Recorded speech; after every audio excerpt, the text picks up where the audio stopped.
महाराष्ट्र के Ulhasnagar railway station पर शनिवार को train दुर्घटना में एक महिला ने अपने दोनों पैर गंवा दिए। हादसे के बाद उसकी मदद के लिए 108 एम्बुलेंस को बुलाया गया। हालांकि एम्बुलेंस समय पर नहीं आई, इसलिए उसने 1 घंटे तक इंतजार किया।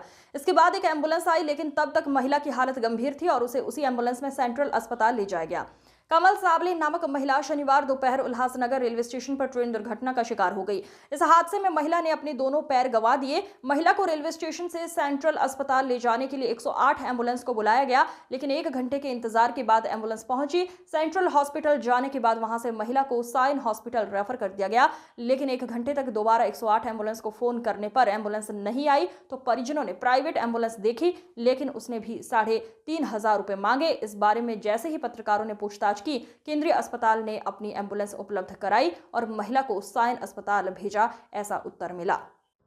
जय हिंद, जय महाराष्ट्र।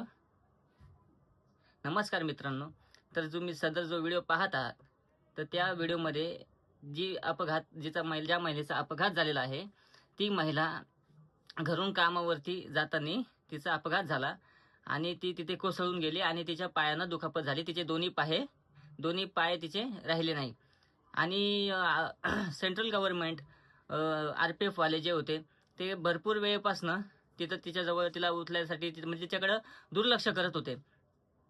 म्हणजे कधीच मी बघतोय अर्धा तास झाला अंबरनाथ गाडीमध्ये त्या महिलेचा ऍक्सिडेंट झाला आणि त्या महिलेचा जीव नाही गेला। त्या महिलेच्या शरीरामध्ये प्राण होता आणि प्राण आहे आणि मग मी जसं माझ्या नजरेसमोर आलं तर मी तिथं तात्काळ धाव घेतली आणि धाव घेतल्यानंतर मी सगळे माझे जे मित्रमंडळी आहेत सगळे जमा झाले आणि त्यांना बोललो पटकन लवकरात लवकर ॲम्ब्युलन्सचा तुम्ही बंदोबस्त करा।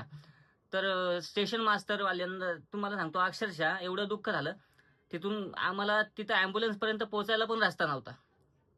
म्हणजे आम्हाला जिथं अपघात झाला इथं भीम कॉलनीच्या त्या मागे झालं, लाईनीवरती लेफ्ट साईडच्या लाईनीवरती चालली, मुंबई छत्रपती शिवाजी टर्मिनसच्या लाईनीवरती तिचा अपघात झाला आणि मग तिला तिथनं उचललं या सगळ्या आमच्या सहकारी मित्रांनी आणि तिचा प्राण वाचवण्याचा पूर्ण प्रयत्न आम्ही संपूर्ण केला।